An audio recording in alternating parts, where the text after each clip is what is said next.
नमस्कार, देशोन्नतीमध्ये मी साक्षी आपलं स्वागत करते। बघूया प्रदेशच्या टॉप 10 बातम्या। कबुतरांना खायला घातल्याप्रकरणी मुंबईत पहिला गुन्हा दाखल करण्यात आलाय। माहीम पोलीस ठाण्यात अनोळखी इसमाविरोधात गुन्हा दाखल झालाय। माहीमच्या LG रोडवर कबुतरांना खाद्य घातल्याचा अनोळखी चारचाकी चालकावर आरोप आहे। भारतीय न्याय संहितेच्या कलम 223, 270 आणि 271 अंतर्गत गुन्हा दाखल करण्यात आलाय। उच्च न्यायालयाच्या मनाईनंतरही दादरच्या कबूतरखान्यात पक्ष्यांना खाद्य घातलं जात असल्याचं समोर आल्यानंतर उच्च न्यायालयाने तीव्र संताप व्यक्त करत या प्रकरणी गुन्हे दाखल करण्याचे आदेश पालिकेला दिले आहेत। 1.5 वर्षांपासून पोलिसांना चकवा देणारी आणि समाजात लुटेरी दुल्हन म्हणून कुप्रसिद्ध झालेली समीरा फातिमा अखेर नागपूर पोलिसांच्या जाळ्यात अडकली आहे। सिव्हिल लाईन्स परिसरात डॉलीच्या टपरीवर चहा घेत असताना किट्टी खदान पोलिसांच्या विशेष पथकाने तिला अटक केली आहे। समान पाणी पुरवठा योजनेअंतर्गत घरोघरी मीटर बसविण्यात काही नागरिकांकडून विरोध होत आहे। मात्र पालिकेतर्फे महिनाभरात या योजनेतील उर्वरित 77,000 पाणी मीटर बसवले जाणार आहेत। हे मीटर बसविण्यास विरोध केल्यास शासकीय कामात अडथळा आणल्याचा गुन्हा दाखल केला जाईल असे महापालिकेने स्पष्ट केले आहे। त्यामुळे नागरिकांनी मीटर बसविण्यास सहकार्य करावे असे आवाहनही पालिकेतर्फे करण्यात आले आहे।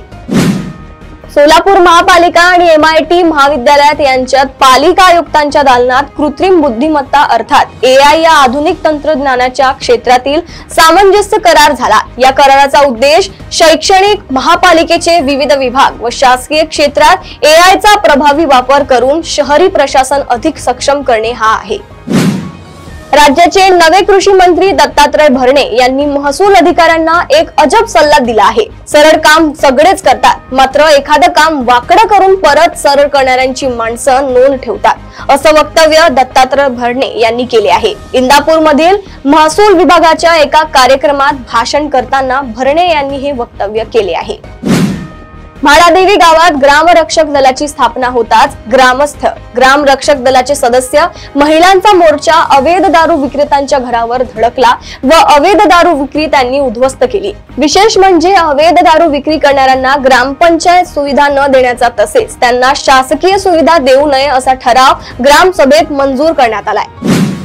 अहिल्यानगर येथे बनावट अपंग प्रमाणपत्र बनवून संजय गांधी निराधार योजना व अपंगांना मिळणाऱ्या इतर योजनांचा लाभ घेऊन शासनाची फसवणूक केल्याच्या आरोपावरून राहुरी पोलिसांनी ताज निसार पठाण व रुबीना ताज पठाण या पती पत्नीला अटक केली आहे। न्यायालयाने या दोघांनाही 4 दिवस पोलीस कोठडीत ठेवण्याचा आदेश दिलाय।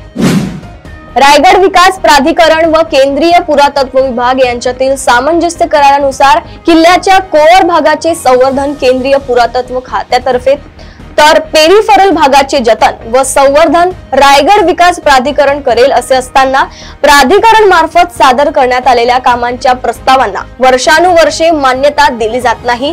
हे निर्देशनास आणून देतात प्रलंबित 16 प्रस्तावांना आठवड्याभरातच मान्यता द्यावी असे आदेश पुरातत्व विभागाच्या महासंचालकांना देण्यात आले आहे।